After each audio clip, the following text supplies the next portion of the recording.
The Albanese government could just have talked America out of selling us the nuclear-powered submarines we badly need.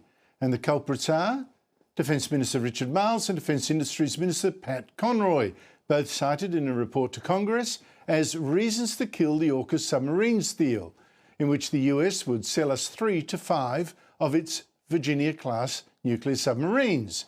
Now, our government tells us, oh no, the deal, it's safe. It's already handed the US a $3 billion Australian dollars advance to build these submarines.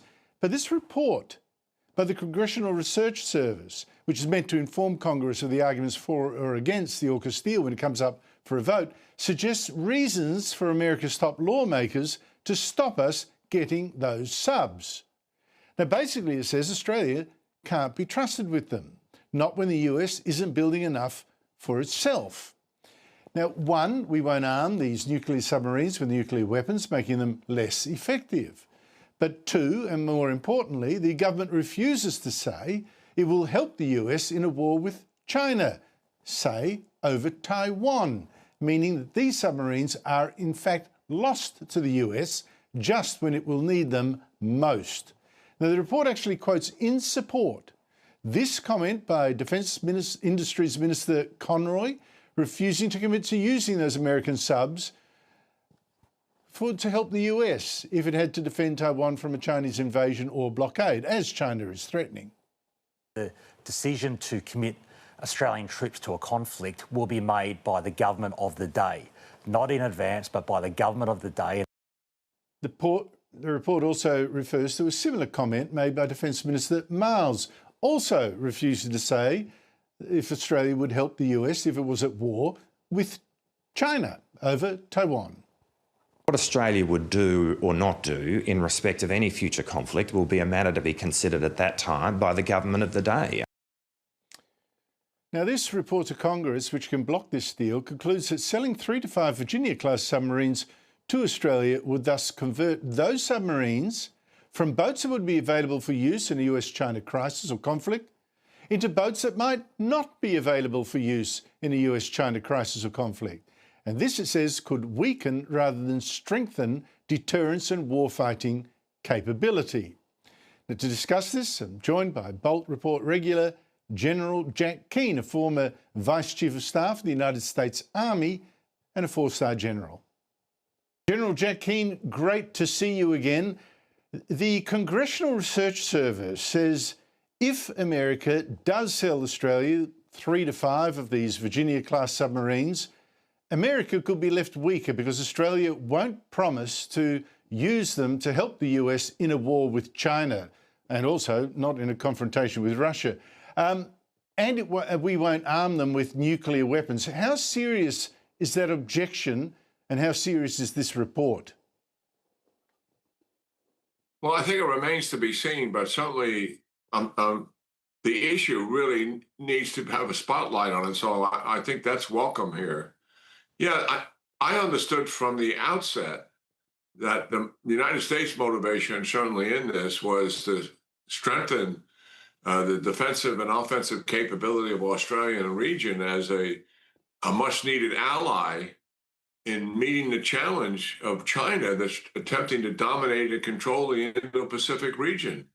And the pressure they've been putting on allies and partners of the United States in the region, you know, through the years through intimidation and coercion, with the obvious threat, year in and year out, of going to war physically to take control over Taiwan, or forcing the Taiwanese to capitulate without having to fire a shot. But no doubt in President Xi's mind, in his 14 years now, that is his intent.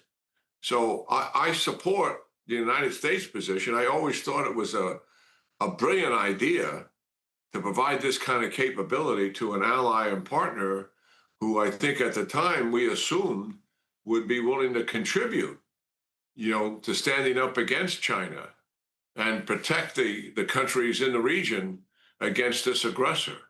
And you know, after all, what we're really trying to do here is prevent a war through deterrence and put out in front of China the military capabilities to demonstrate to them how challenging it would be for them to be able to take physical control of Taiwan using military force, or for that matter, any other country in the region. But obviously, Taiwan is the target here.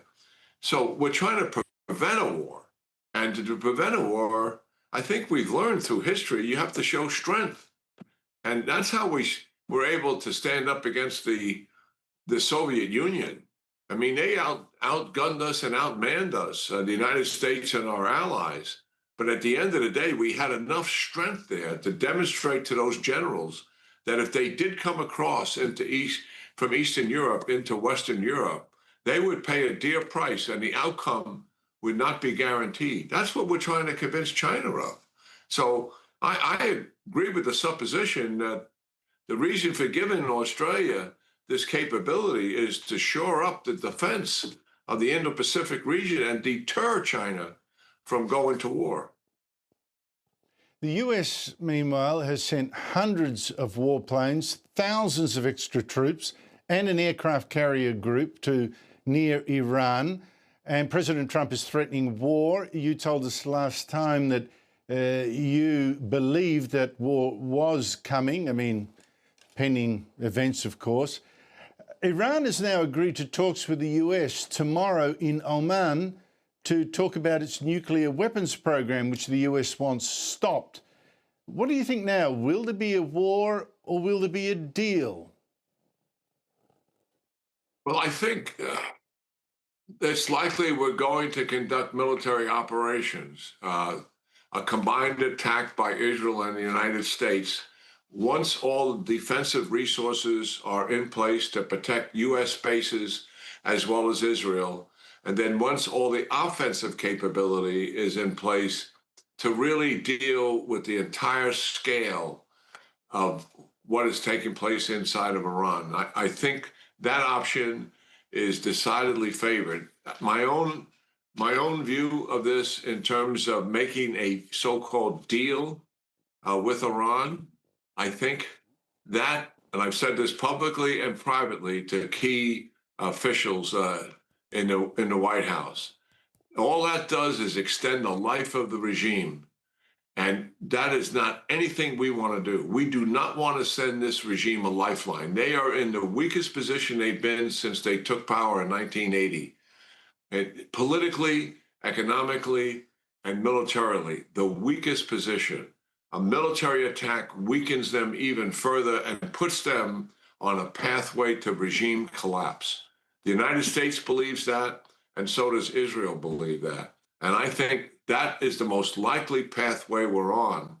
And as it pertains to, I mean, think of this, even if we had the best of all deals, even if we got, Iran said no enrichment, of course we know later they will cheat.